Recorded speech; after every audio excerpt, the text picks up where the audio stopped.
Priscilla from Dayton, Ohio, worked here. Priscilla came to Connecticut in 1987 to work in the office of the Attorney General. She was an Assistant Attorney General for the state of Connecticut. In this capacity, she specialized in prosecuting and defending civil appeals in the federal and Connecticut's appellate court system. Hello, my name is Robin Wilson.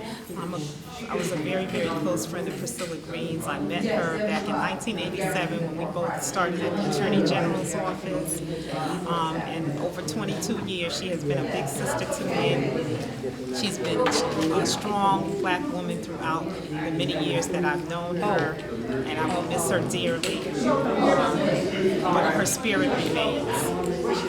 I'm a lifelong member of the AME Church, and it gives me good pleasure to talk about Priscilla. We had our ups and our downs, but she was a good friend as well as a sorority member. Priscilla used this airport frequently. Priscilla, I love you and will never forget you, and will always keep you in prayer. And every time I try to pack my suitcase under 50 pounds, I will think of you. Priscilla was always a joy to me. Some people couldn't take her. Sometimes they said she was a little too strong in what she said, but to me it was just, that's Priscilla, and usually she was right. So I really enjoyed it, and I'm going to miss her a lot because I'll look before and after book discussions, and of course at the book discussions themselves. This is a tribute to Priscilla, a strong woman that touched my life in many ways. I was able to learn about Poopaloo. I remember the time that Priscilla was going on a cruise and she was interested in buying some jewelry. I suggested to her that she go to Glitters and talk to Bella. Well, Priscilla went there and she gave the store a hard time, but she came back with a tennis bracelet. This is the Radio Cake, and I just want to say, on behalf of my dear friend, Priscilla Green, who I miss very dearly. Every Sunday, she's come down here. She always order her lunch and order her fish for her book club, and anything else she needed for any kind of catering was need to be done in the community and part of her organization. She always called on me to raise the cake. Priscilla, I want to thank you for Soul Passage of this wonderful book club. I know you've already started the new book club in heaven.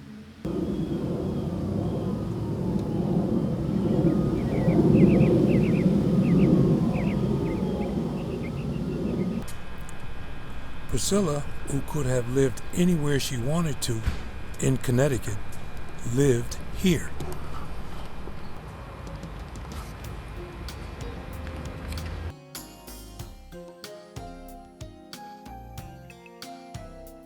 My book club, Soul Passages, is sacred. Our book discussions concern first the current read, the author, and then invariably branch out into issues and concerns common to our members. This continues over dinner and becomes very lively and animated. Nowhere else can I experience a book discussion, a conversation, sharing that is tailored to my needs as well as other members that form a connection causing everyone to feed and get fed. Knowledge shared, ideals exchanged, confirmations, affirmations. My book club is a blessing to me.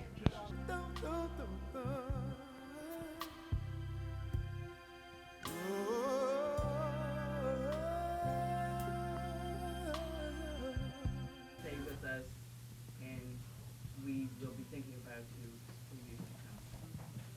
To Priscilla, I know you'll keep us on the straight and narrow. We don't have to worry about that. We miss you. Thank you, Priscilla. To Priscilla, who introduced me to the book club, when I asked her, I don't have any good books to read anymore. And she listed about 5 of them right off the bat. Priscilla. To Priscilla, now that she's an ancestor, I know she'll watch over us. And I'm hoping that I don't hear from you late at night. She knew that I was a night person and she could call me, and I'm a night person, she's a night person. So I'm just hoping that she watches over us, you guys,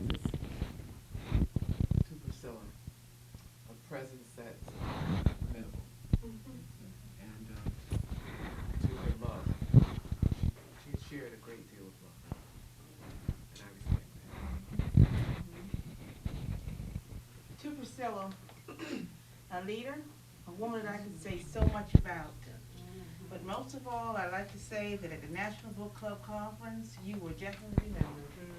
Curtis wore your badge the entire time around his neck and told everyone at the conference that you were the one responsible for Stephen Carter being there. And don't you think, Priscilla, I didn't tap Stephen Carter on the shoulder and told him if it wasn't for you, he would not be here talking about his book, selling a lot of his new books, Jericho Fall. So I know you were having that book club meeting also with Elan Harris. Said, well, he said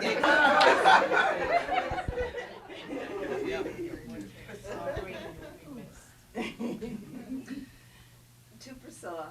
3 months ago was at my house when I hosted the book club meeting in May.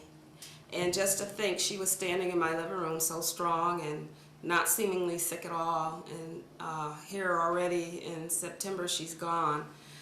And I can remember in the church when the pastor was giving a testament to her, he was saying how he visited her at the hospital and she was worried about if she was acting right, if she was behaving good. And I just want her to know, if she's looking down on us today, that she, in my eyes, was always acting right and behaving good.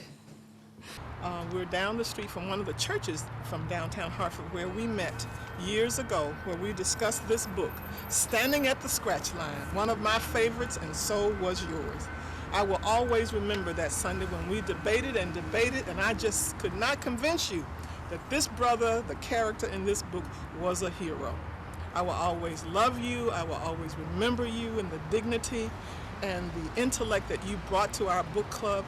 Thank you for some wonderful years. You stood at the scratch line, and so will I. Priscilla, I didn't know you were so sick. Otherwise, I wouldn't have told you, walk to the hospital. You sure? She told me about it.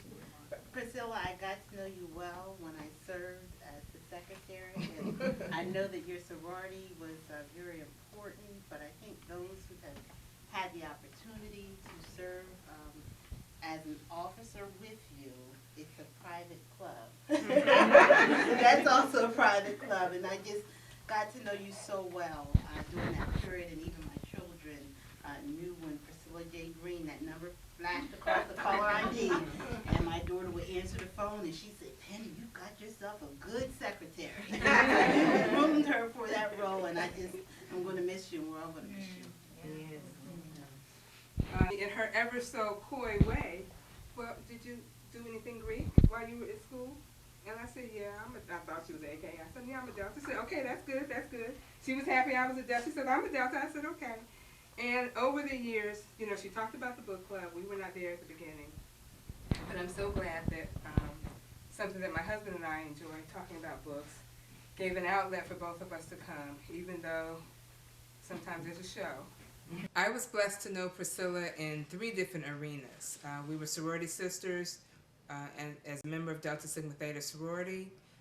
She helped us to found the Connecticut chapter of the Wilberforce University Alumni Association. And of course, she invited us to join Soul Passages, a book club. It's an honor and a privilege to have time to reflect on my dear friend, Priscilla Green.